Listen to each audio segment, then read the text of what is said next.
हमने कभी सोचा भी नहीं था कि हमारे हमसायों के दरमियान ये स्ट्रेटेजिक वॉरफेयर इतनी इंटेंस हो जाएगी। एक तरफ यूएई है, एक तरफ ईरान है और एक तरफ पाकिस्तान है। आज की इस वीडियो में हम जानने की कोशिश करेंगे कि किस तरह ईरान ने यहाँ यूएई को चेकमेट किया है। इनकी जो दो पोर्ट्स हैं जबल अली और पोर्ट फुजैरा, किस तरह उनको काउंटर किया है और पाकिस्तान के साथ ताउन बढ़ाया है। ईरान की ये अग्रेसिव अप्रोच और दूसरी तरफ हम यूएई को भी देखेंगे कि वो इस कैंप से इतना नाला क्यों होता चला जा रहा है। आज की इस वीडियो में हम देखेंगे कि ईरान का ये कॉन्फ्लिक्ट अलायंसेस को किस तरह शेप अप कर रहा है और किस तरह नई इक्वेशंस बन रही हैं, कौन किस साइड पर खड़ा हुआ है। डोनाल्ड ट्रंप की नई अनाउंसमेंट कि हम शिप्स को गाइड करेंगे स्ट्रेट ऑफ हॉर्मुज के ऊपर, और ईरान ने उसका जो जवाब दिया है उसने ना सिर्फ अमेरिका बल्कि यूएई के अंदर भी नींदें हराम करके रख दी हैं। उस मूव को हम जानने की कोशिश करेंगे। Good bye Jebel Ali port, welcome to Gwadar.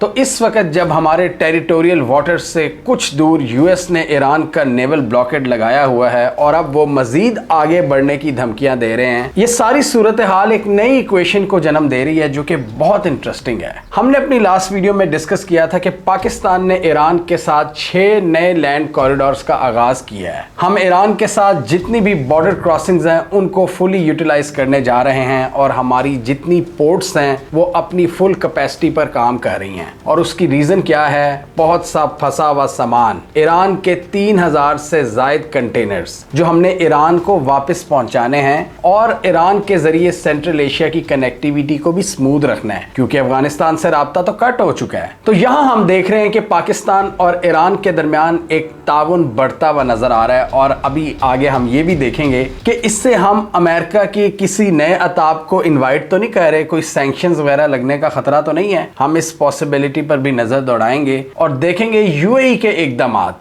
अब यूएई पर नजर दौड़ाएं तो वो क्या कर रहे हैं। ये खबरें मीडिया पर अब तेजी से गर्दिश कर रही हैं कि यूएई तेजी से पाकिस्तानियों को निकाल बाहर कर रहा है और ताज़ा इतलात के मुताबिक तकरीबन 15,000 पाकिस्तानियों को उन्होंने डिपोर्ट कर दिया है और उसमें एक मसलकी एंगल भी देखा जा रहा है। रिपोर्टेडली यूएई यहाँ पर शिया कम्युनिटी को टारगेट कर रहा है और ऐसे नाम के लोगों को भी जिनके नाम भी उनसे मिलते जुलते हैं, और ये रिपोर्ट्स हमें इंटरनेशनल मीडिया पर भी नजर आ रही हैं। और इसके अलावा हम देख रहे हैं कि यूएई के हकाम इनकी प्रॉपर्टीज को भी जब्त कर रहे हैं। जो इन्होंने सालों की मेहनत से बनाई हुई थी अपनी प्रॉपर्टीज, उनको भी जब्त किया जा रहा है। और बड़े पैमाने पर जो डिपोर्टेशंस हैं वो असासों को मुंतकिल किए बगैर हो रही हैं, यानी बहुत से लोगों की खून पसीने की कमाई जो उन्होंने वहां पर अपनी जायदाद बनाई, जो एसेट बनाया, जो रियल एस्टेट में इन्वेस्ट किया, वो जाया हो रहा है। यूएई की एक ये भी अप्रोच हमें नजर आई थी कि इस फाइनेंशियल क्राइसिस में वो किसी को भी यहां से अपना असासा निकालने नहीं दे रहा। जिन लोगों के बैंक्स में पैसे पड़े हैं, स्पेशली पाकिस्तानियों के, वो भी उनको वापस नहीं दे रहे।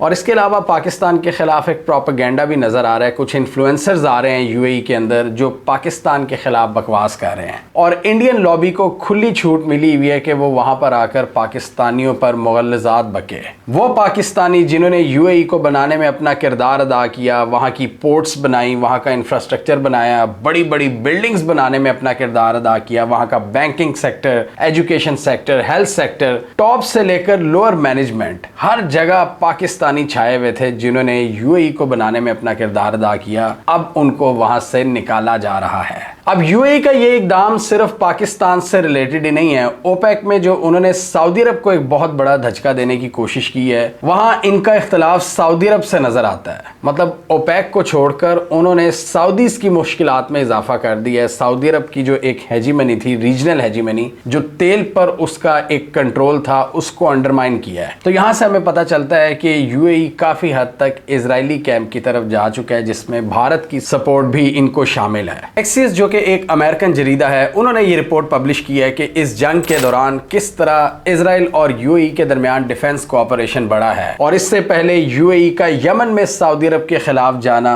और सोमालिया के ऊपर इजरायली पॉलिसी को सपोर्ट करना, और सोमालिया के प्रेसिडेंट का यूएई को कहना कि आप यहां से निकल जाओ, आप जो पोर्ट एक्टिविटीज कर रहे हो सोमालिया के ऊपर, सो कॉल्ड सोमालीलैंड के अंदर, वो हम कबूल नहीं करेंगे। और उसके बाद एक और इसका सबूत कि जिस तरह यूएई ने पाकिस्तान से $3.5 बिलियन वापस मांगे। पाकिस्तान ने अप्रैल के महीने में वो इनको वापस किए और उसको कंपनसेट किसने किया? सऊदी अरब ने। और यूएई ने रिसेंटली ओपेक छोड़ने से पहले जीसीसी स्टेट्स पर यह इल्जाम भी लगाया था, उनको ये दोष भी दिया था कि आपने ईरान के खिलाफ एक्शन क्यों नहीं लिया। और थोड़ा बहुत यही गुस्सा उनको पाकिस्तानियों पर भी है कि पाकिस्तान, सऊदी अरब इन्होंने गठजोड़ बना लिया और ईरान को फैसिलिटेट करते रहे बजाय के ईरान को मारने के। तो यहाँ पर क्लियर कट हमें पता चलता है कि यूएई ना सिर्फ ईरान के खिलाफ जा रहा है बल्कि पाकिस्तान और सऊदी अरब के खिलाफ भी जा रहा है, और वो इस वक्त इजरायली कैंप का पार्ट है। और सऊदी स्ट्रेटेजिक थिंकर्स भी यूएई को इजराइल का ट्रोजन हॉर्स करार दे चुके हैं। अब इस सारी सूरत हाल में पाकिस्तान एंटर होता है और ईरान के साथ ट्रांजिट ट्रेड कनेक्टिविटी को बहाल करता है उस ऑर्डर के जरिए जो पाकिस्तान ने 2008 में मंजूर किया था, लेकिन मटीरियलाइज अब कर रहा है क्योंकि यह है वक्त की जरूरत। ईरान एक लंबे अरसे तक यूएई की पोर्ट्स पर रिलाय करता रहा है अपनी इंपोर्ट्स के लिए, क्योंकि उन पर सैंक्शंस लगी थी।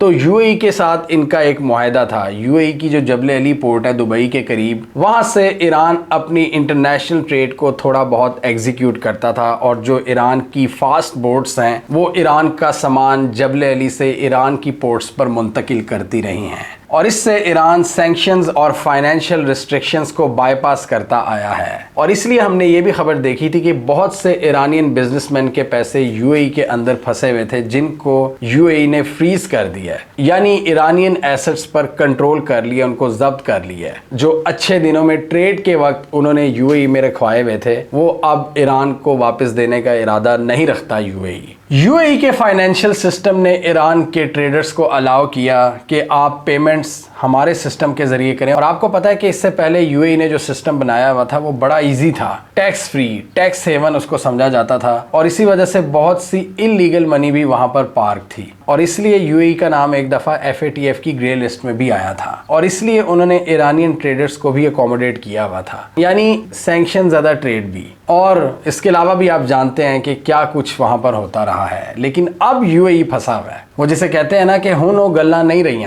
ये जो फाइनेंशियल सैंक्शंस होती हैं, ये किसी भी मुल्क के बैंक्स को रोकती हैं कि वो फाइनेंशियल ट्रांजैक्शंस कर सकें आसानी से, क्योंकि ये सारे बैंक्स कनेक्टेड हैं यूएस के फाइनेंशियल सिस्टम के साथ। तो जो भी ईरानियन एंटिटीज के साथ ट्रेड करता हुआ पाया जाता है उस पर यूएस सैंक्शन लगा देता है। और अभी रिसेंटली हमने देखा है कि चाइना ने यूएस की इन सैंक्शंस को डिफाई कर दिया है। ये जो नई सैंक्शंस लगाई हैं इन्होंने ईरान और चाइनीज फर्म्स के दरमियान, चाइना ने कहा भाड़ में जाओ। चाइना के मुताबिक ये सैंक्शंस यूनिलैटरल हैं, इनमें यूएन भी इन्वॉल्व नहीं है, तो हम आपकी इन यकतरफा इकदामात को नहीं मानते, हम अपने पार्टनर्स के साथ ट्रेड जारी रखेंगे। और इसलिए हम देखते हैं कि ईरान ने लैंड रूट्स निकाले हुए हैं, कैस्पियन सी के जरिए वो रूस से कनेक्ट करता है, सेंट्रल एशिया से बार्टर ट्रेड, थोड़ी सी बार्टर ट्रेड पाकिस्तान के साथ, तुर्की के साथ और चाइना के साथ। इस तरह ईरान सर्वाइव करता है और इसमें यूएई भी इनकी मदद करता रहा है। और अब वो मदद, अब जबकि ये सारा सिलसिला खत्म हो गया, पाकिस्तान वो मदद करेगा ईरान की, और पाकिस्तान की जो 3 पोर्ट्स हैं और 6 लैंड कॉरिडोर्स, ये इस सिलसिले में ईरान के साथ कनेक्टिविटी यकीनी बनाएंगे। और इसमें सबसे इंपॉर्टेंट कॉरिडोर जो हमने इस वीडियो में जिक्र किया था, गवादर का गब्द रिमदान बॉर्डर क्रॉसिंग से जो कनेक्शन है, जो शॉर्टेस्ट रूट है, जो ईरान के साथ ट्रांजिट ट्रेड को सिर्फ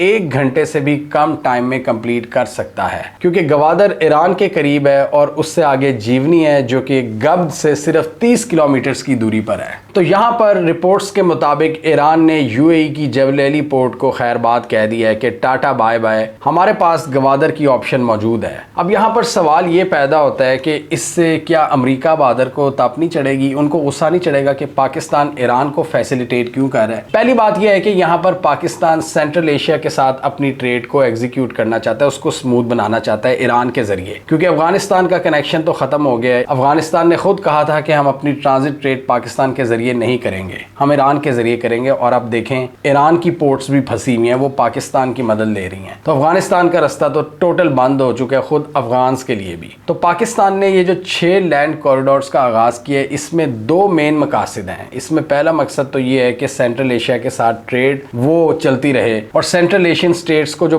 पोर्ट की एक्सेस है वो भी मिलती रहे गवादर के जरिए और पोर्ट कासिम के जरिए। और इसके अलावा कुछ पुरानी ट्रेड के 3000 कंटेनर्स पाकिस्तानी पोर्ट्स पर फंसे हुए हैं। पाकिस्तानी पोर्ट्स पर एक दबाव आया हुआ है। जिन कंटेनर्स का ताल्लुक ईरान से है और कुछ का सेंट्रल एशिया से, वो पाकिस्तान ने वापस पहुंचाने हैं। उसके लिए पाकिस्तान ने ये 6 लैंड ट्रेड रूट्स का आगाज किया है ताकि जल्द अज जल्द ये जो 6000 कंटेनर्स हैं इनको अपनी मंजिल मकसूद तक पहुंचा दिया जाए। और यहाँ पर यही सवाल पैदा होता है कि पाकिस्तानी एंटिटीज जो ईरान के साथ अगर ट्रेड करती हुई पाई गई तो क्या वो सैंक्शंस का सामना कर सकती हैं? इसमें रिपोर्ट्स के मुताबिक वो एंटिटीज जिन पर सैंक्शंस हैं, अगर आप उनके साथ ट्रेड करोगे तो आप फंसोगे, लेकिन वो एंटिटीज जो कि सैंक्शंस का शिकार नहीं, उनके साथ बैंकिंग ट्रांजैक्शन हो सकती है। और इसी तरह का सवाल डोनाल्ड ट्रंप से भी किया एक रिपोर्टर ने। अभी मुझे कंफर्म नहीं है लेकिन ऐसे लग रहा था एक्सेंट से कि वो इंडियन रिपोर्टर हैं और वो ट्रंप को एक किस्म की शिकायत कर रही थी कि देखो पाकिस्तान ने ईरान के लिए रास्ते खोल दिए हैं और एक तरफ आपने नेवल ब्लॉकेड लगाया हुआ है, जिस पर डोनाल्ड ट्रंप जवाब देते देते रह गए। उनके पास शहद की एक मक्खी ऐसी गुजरी कि उनसे जवाब ही नहीं दिया गया। पहले तो उन्होंने अपना बचाव किया और उसके बाद डोनाल्ड ट्रंप ने कहा कि मुझे पता है हर चीज का, और शायद इससे आगे उन्होंने कोई जवाब नहीं दिया कि हमारी हर चीज पर नजर है, हमें पता है। ये जवाब था उनका। जबकि उनका नैरेटिव देखें तो वो पाकिस्तानी लीडरशिप की हमेशा तारीफ ही करते रहते हैं।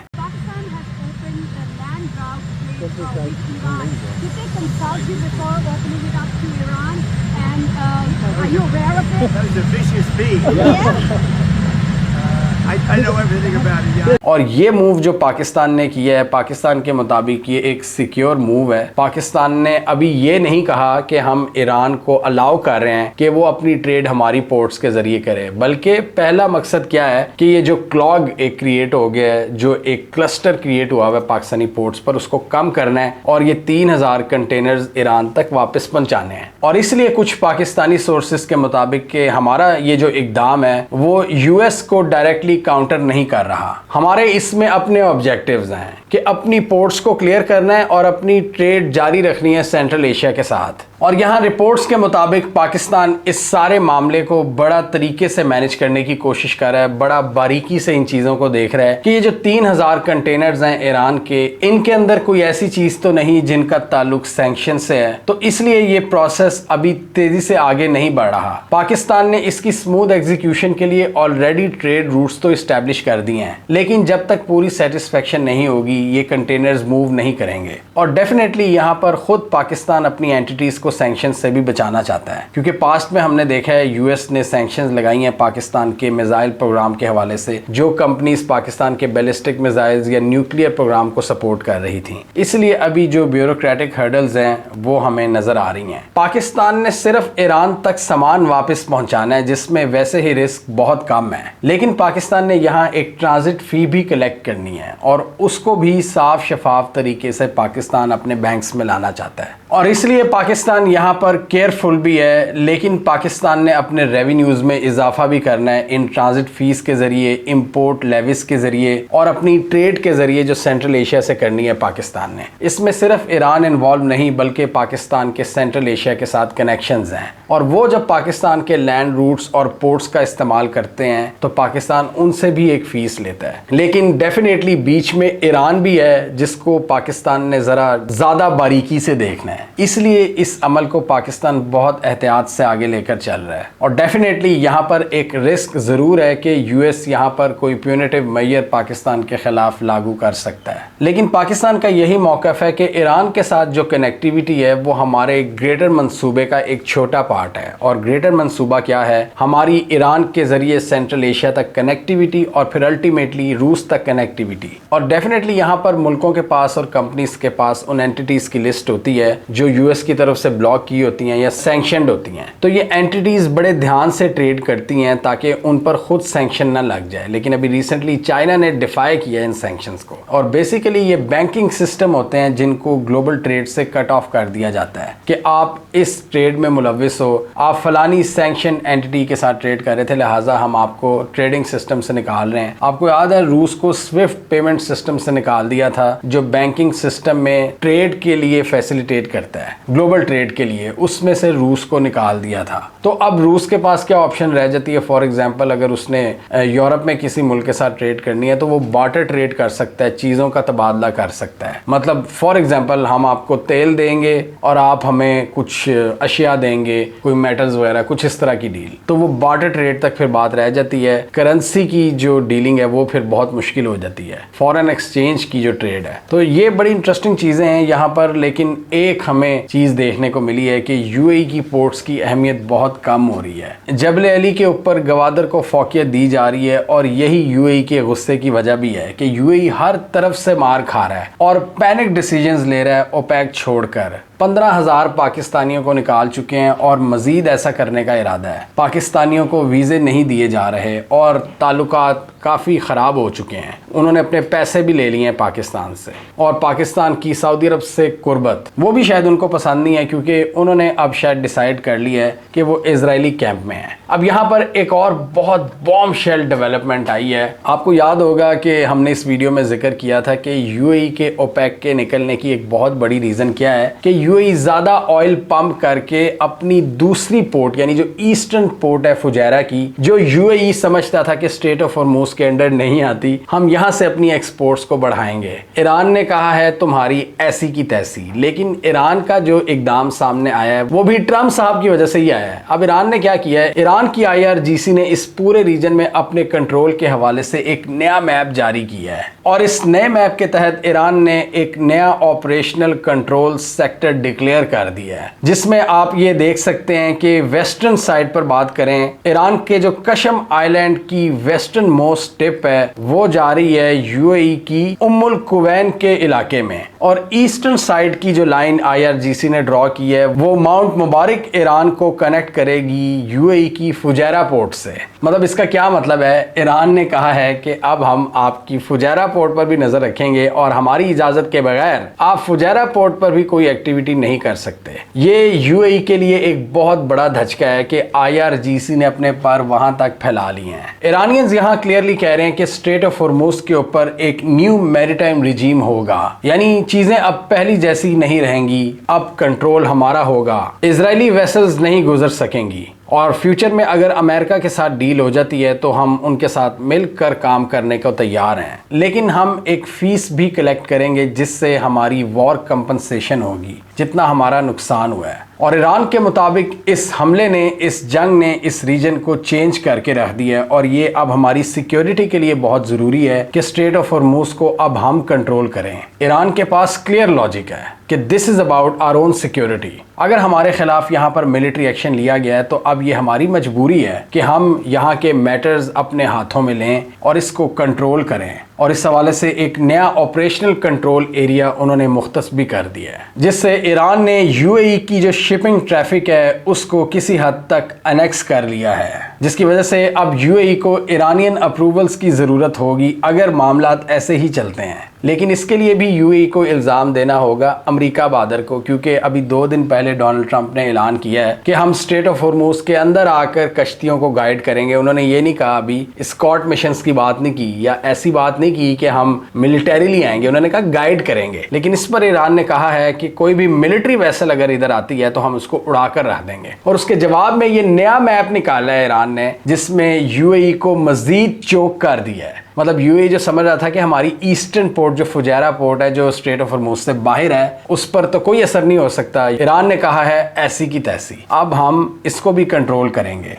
और यहाँ पर ईरान ने यूएई के ऊपर इफेक्टिवली एक ब्लॉकेड लगा दिया है कि उनकी मर्जी के बगैर कोई कश्ती नहीं निकलेगी स्ट्रेट ऑफ हॉर्मुज़ से। पहले यूएई समझ रहा था कि फुजैरा पोर्ट इनकी पहुंच से दूर है, लेकिन आईआरजीसी ने यहाँ पर डिक्लेयर कर दिया है कि ऐसी की तैसी फुजैरा पोर्ट भी अब हमारे असर और सूख में रहेगी। अगर आप हमें फैसिलिटेट नहीं करोगे, हमारे एसेट्स को ब्लॉक करोगे, हमारे दुश्मनों के साथ जाकर बैठ जाओगे इजराइल के साथ, और सऊदी अरब वगैरह को कहोगे कि हम पर हमला क्यों नहीं कर रहे, तो फिर हम आपको चोक करेंगे। अमेरिकन के मुताबिक हमारी वॉरशिप ने स्ट्रेट ऑफ हॉर्मुज़ को क्रॉस किया है, जबकि ईरान के मुताबिक हमने वार्निंग शॉट्स फायर किए हैं जिनको यूएस ने डिनाई किया, यानी टेंशंस बढ़ रही हैं। तो ट्रंप के बयान के बाद ये डेवलपमेंट हमने ज़रूर देखी है कि ईरान को कोई नुकसान हो या ना हो, लेकिन यूएई के ऊपर एक और नया नाका लग गया ईरान का। बैड न्यूज़ फॉर यूएई लेकिन गुड न्यूज़ फॉर पाकिस्तान के पाकिस्तान की पोर्ट्स की इंपॉर्टेंस बढ़ती जा रही है। और ये हमने पहले भी हम देख चुके हैं कि इसकी वजह से पाकिस्तान अपनी जितनी पोर्ट कैपेसिटी है उसको एक्टिवेट कर रहा है। अब सिर्फ पोर्ट कासिम नहीं रही, अब गवादर पर भी काम हो रहा है और दूसरे जितने टर्मिनल्स हैं उनको फुली ऑपरेशनल किया जा चुके हैं, क्योंकि इस वक्त की ज़रूरत है। बहुत से कंटेनर सेंट्रल एशियन ममालिक के ईरान के फंसे हुए हैं, उनको अपनी जगह तक पहुंचाना है, फिर नई ट्रेड आएगी। ये एक वाइटल अपॉर्चुनिटी है पाकिस्तान के लिए और अगर पाकिस्तान ने इसको एक्सप्लॉइट ना किया तो एक बहुत बड़ी नाकामी होगी। It's best time for Pakistan के उसको यूटिलाइज करे और यहाँ पर देखे कि किस तरह रेवेन्यूज में इजाफा करना है, इंपोर्ट ड्यूटीज लेनी है, लेवीज लेनी है। अपने लोगों से तो लेते ही हैं लेवीज, ये जरा इनसे भी लें लेवीज, ईरानियों से ले आप लेवीज, आप ये अरब ममालिक से लें जो इनकी ट्रेड अगर आती है बाबुल मंडप वाली साइड से या दुनिया की ट्रेड जो कराची में आ रही है उससे लें लेवीज। सेंट्रल एशिया वालों से ट्रांजिट फीस लें आप। और इस वक्त स्ट्रेट ऑफ हॉर्मूज की बंदिश की वजह से जो बाबुल मंडप स्ट्रेट यानी रेड सी की तरफ से जो ट्रेड आ रही है वो भी कराची को ही देख रही है। अरेबियन सी में इस वक्त कराची और गवादर दो हॉट मकामात बन चुके हैं और इसमें आपको एक ये भी फायदा हो रहा है कि आपका जो सी पैक का इंफ्रास्ट्रक्चर है आप उसको भी मटीरियलाइज कर सकते हो और अगर अफगानिस्तान के साथ मामला बेहतर हो जाते हैं तो मजीद फायदा होगा। मजीद आपको सेंट्रल एशिया से कनेक्टिविटी के रूट्स मिल जाएंगे और आप मल्टीपल रस्तों को इस्तेमाल कर रहे होगे, सिर्फ ईरान वाले को ही नहीं। और आप देखें चाइना के साथ जो आपने कनेक्टिविटी की वजह से जो कॉरिडोर्स बनाए थे